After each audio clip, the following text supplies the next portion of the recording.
Assalamualaikum warahmatullahi wabarakatuh.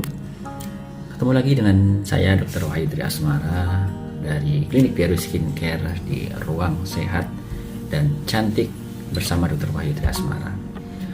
Kali ini saya ingin membahas topik yang cukup hangat belakangan, yaitu tentang hiperpigmentasi atau flek hitam atau melasma, atau yang kadang-kadang teman-teman sering menyebutnya gosong gitu ya. Nah, penyebab dari flek hitam sendiri cukup banyak ya teman-teman ya.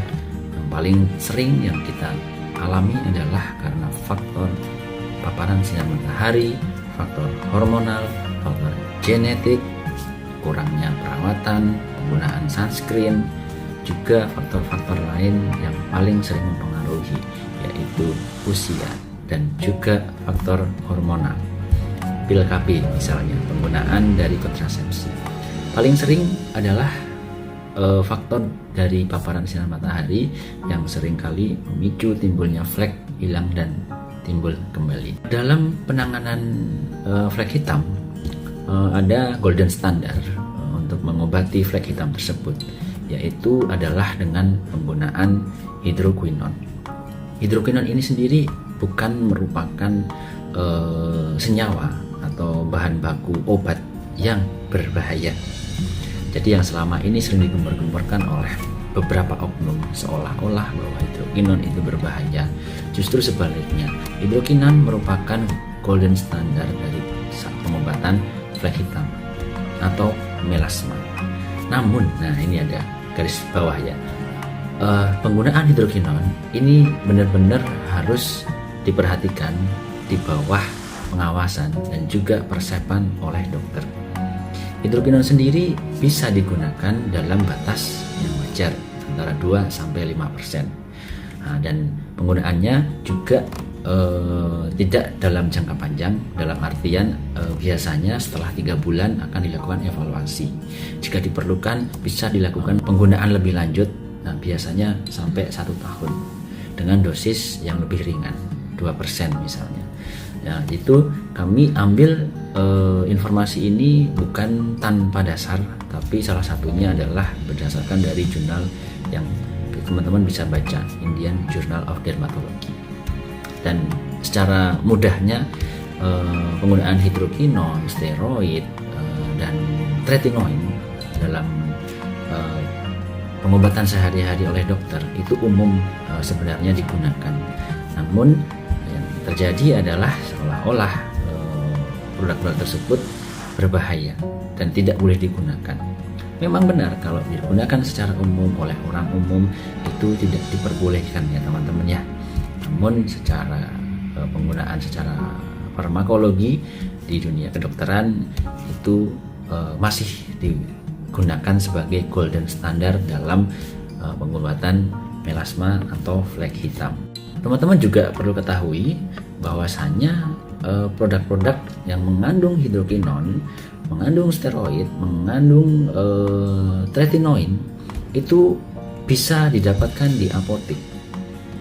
Ada di apotek dan itu berdasarkan resep dokter.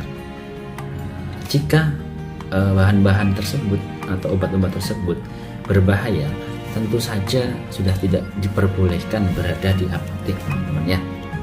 Nah ini jadi yang perlu teman-teman garis bawahi, bahwa teman-teman juga harus ketahui bahwasannya hidroquinon bahkan sampai 5% itu beredar di apotek dan bisa didapatkan, namun di bawah pengawasan dan resep dokter. Kenyataannya tapi sekarang kalau teman-teman ke apotek bisa mendapatkannya secara bebas. Nah itu yang sebenarnya tidak diperkenankan teman-teman ya. Nah oleh karena itu jika ada oknum-oknum yang mengatasnamakan ya entahlah maksudnya apa, bilang bahwa hidroquinon itu berbahaya, hidroquinon itu tidak diperbolehkan digunakan. Dan kadang-kadang ada yang salah kaprah, hidroquinon dikira merkuri. Itu harus diluruskan bahwasanya hidroquinon ini masih dipergunakan dalam standar pengobatan flek hitam.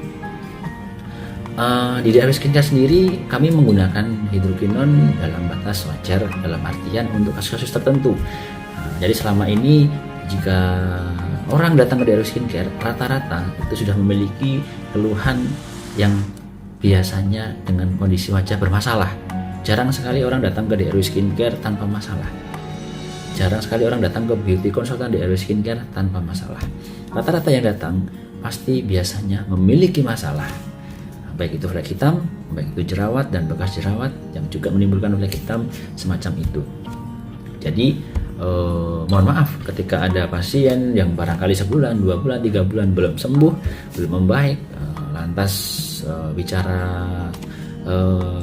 komplain begini begitu, ya kami mohon maaf, memang mengobati flek hitam bukan perkara mudah, tapi membutuhkan proses, membutuhkan waktu, dan membutuhkan kesabaran serta ketelatenan. Kadang-kadang juga karena exposure paparan sinar matahari yang tinggi, flek hitam selama pengobatan sama perawatan juga bisa muncul lagi. Nah, yang sangat disayangkan hal-hal semacam itu membuat orang menjadi down, menjadi drop, dan akhirnya bahasa Jawanya mutung gitu ya. Dan bahkan sampai posting di media sosial katanya pakai DRW begini begitu. Ya, kami tidak akan menyalahkan, kami juga tidak akan istilahnya marah.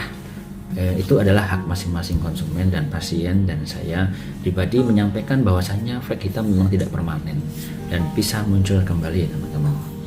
Nah, kadang-kadang pergantian krim dari dokter itu juga bisa menimbulkan flek hitam. Namun sekali lagi, kenapa kami melakukan penggantian? Karena memang dalam penggunaan hidrokinon pada kasus flek hitam misalnya, itu tidak boleh dipergunakan dalam jangka panjang. Nah, ketika sudah dalam jangka waktu tertentu, kami harus mengevaluasi lagi, kami harus memberikan solusi selanjutnya supaya dalam perawatannya tetap bisa menghasilkan wajah yang baik dan sehat tentunya dalam jangka panjang.